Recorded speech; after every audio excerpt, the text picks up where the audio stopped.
बादशाह का अजीज तरीन हजाम रोजाना बादशाह के पास हाजिर होता था। अब जरा गौर से सुनिएगा किस्सा। रोजाना वो बादशाह के पास हाजिर होता था और 2-3 घंटे उसी के साथ रहता था।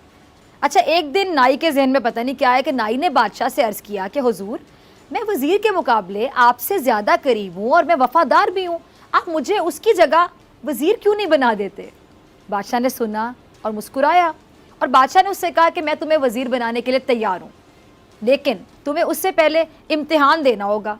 नाई ने कहा जी बिल्कुल बादशाह सलामत, आप हुक्म कीजिए। बादशाह बोला बंदरगाह पर एक बहरी जहाज़ आया हुआ है, मुझे उसके बारे में ज़रा मालूमात ला कर दो। नाई भाग कर बंदरगाह पर गया और वापस आकर बोला जी बादशाह सलामत, जहाज़ वहीं खड़ा है। बादशाह ने पूछा ये जहाज़ कब आया। नाई दोबारा समंदर की तरफ भागा और वापस आकर बताया कि बादशाह सलामत, पता ही चला है कि जहाज़ 2 दिन पहले आया। बादशाह ने कहा कि ये बताओ ये जहाज़ आया कहाँ से है। नाई तीसरी बार समंदर की तरफ भागा, जब वापस आया तो बताया कि कहाँ से आया। और बादशाह ने फिर पूछा कि जहाज़ पर क्या लदा हुआ है।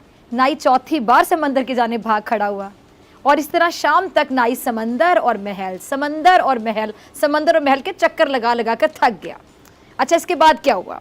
इसके बाद बादशाह ने वज़ीर को बुलवाया और उससे पूछा, नाई के सामने वज़ीर से पूछा, क्या समंदर पर कोई जहाज़ खड़ा है? वज़ीर ने हाथ बांध कर कहा कि जनाब 2 दिन पहले एक तिजारती जहाज़ इटली से हमारी बंदरगाह पर आया, उसमें जानवर, खुराक और कपड़ा लदा हुआ है। ये जहाज़ 6 माह में पहुंचा है और 4 दिन यहाँ मज़ीद ठहरेगा। इसके बाद ईरान के लिए रवाना होगा और वहाँ पर भी 1 माह क़याम करेगा और इसमें 209 अफराद सवार हैं। मेरा मशवरा है कि हमें बहरी जहाज़ों पर टैक्स बढ़ा देना चाहिए। बादशाह ने सुनकर हजाम की तरफ देखा। हजाम ने फिर चुपचाप उस्तरा उठाया और ये कहते हुए महल से रवाना हो गया कि बादशाह सलामत, मौला खुश रखे। इस वाक़े को अगर एक जुमले में समेटा जाए तो वो जुमला ये है कि जिसका काम, मेरे साथ मिलके बोलिए नाजरीन, जिसका काम उसी को साझे। बिल्कुल, यानी मरज़ का इलाज डॉक्टर ही कर सकता है और जहाज़ उड़ाना पायलट को ही ज़ेब देता है। अगर डॉक्टर जहाज़ उड़ाने की कोशिश करे और पायलट फिर क्या, चूंकि जहाज़ डॉक्टर उड़ा रहा है तो फिर मुझे मरीज़ को ठीक करने का मौका दिया जाए, मैं मरीज़ ठीक करने का ख्वाहिशमंद हूँ, तो फिर क्या हाल होगा? हाल वही होगा जो इस किस्से में हजाम का हुआ। लेकिन हमारे मुआशरे की सूरत हाल कुछ अजीब सी है। यहाँ हर कोई हर काम करना चाहता है, यहाँ हर शख्स हर काम में एक्सपर्ट होता है, माहिर होता है। यहाँ एक मसले के कई हज़ार हल मौजूद होते हैं। हमारे मुआशरे में पाए जाने वाले अफराद डॉक्टर, इंजीनियर, तज्ज़ियाकार, सहाफ़ी, आलिम, आर्टिस्ट सब बन जाते हैं। हमारे मुआशरे में मौजूद हर फर्द वो नाई है जो वज़ीर बनने का ख्वाहिशमंद है।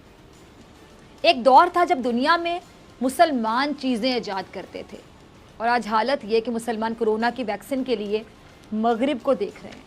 जब कोई कुदरती आफत या वबा आती है, मुसलमान मगरिब को देखते हैं, इमदाद के लिए भी, और अफसोस के साथ कहूँगी इमदाद के साथ साथ किसी ईजाद के लिए जो उनके काम आ सके।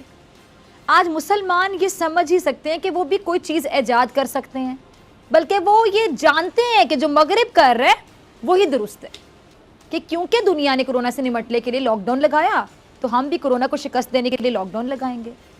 इनको ये नज़र नहीं आ रहा कि दुनिया के जितने ममालिक ने लॉकडाउन लगाया है उनको या तो सुपर पावर कहा जाता है या सुपर पावर कहा जाता है या फिर फर्स्ट वर्ल्ड कंट्रीज़ में उनका शुमार होता है। उन पर 30,000 अरब डॉलर का कर्जा नहीं होता, बल्कि वो पाकिस्तान जैसे ममालिक को कर्जा देते हैं। इंतहाई अफसोस के साथ कह रही हूँ ये। ख्वाजा आसिफ साहब इस बात पर बाज़िद थे कि क्योंकि अमेरिका और दीगर ममालिक ने भी लॉकडाउन लगाया तो पाकिस्तान में भी लगना चाहिए, जबकि हर मुल्क ने अपनी मुआशी सूरत हाल देख कर फैसला किया है। स्मार्ट लॉकडाउन वज़ीर-ए-आज़म इमरान खान साहब की एक ईजाद करदा टर्म कह लें, और उनके मुताबिक स्मार्ट लॉकडाउन से मुराद क्या जी, वो इलाके जहाँ कोरोना वायरस तेज़ी से फैल रहा था उनको मुकम्मल तौर पे सील कर दिया जाए, बंद कर दिया जाए। लेकिन वहाँ भी जनरल मेडिकल स्टोर्स खुले रहे हैं, क्योंकि स्मार्ट लॉकडाउन का कॉन्सेप्ट दुनिया के किसी मुल्क ने पेश नहीं किया था। इसलिए ख्वाजा आसिफ समेत तमाम अपोजिशन इस स्मार्ट लॉकडाउन के फैसले को मुकम्मल तौर पर मुस्तरद करती दिखाई दी, क्योंकि इनके मुताबिक जो काम वेस्ट कर रहे हैं हम वही करें तो बेहतर है। इसको हम कहेंगे लकीर का फ़कीर। अच्छा, बहैसियत कौम, बाहैसियत मुसलमान, हम में इतनी अक्ल नहीं रही कि अब हम कुछ ईजाद कर सकें या तरीका दुनिया को बता सकें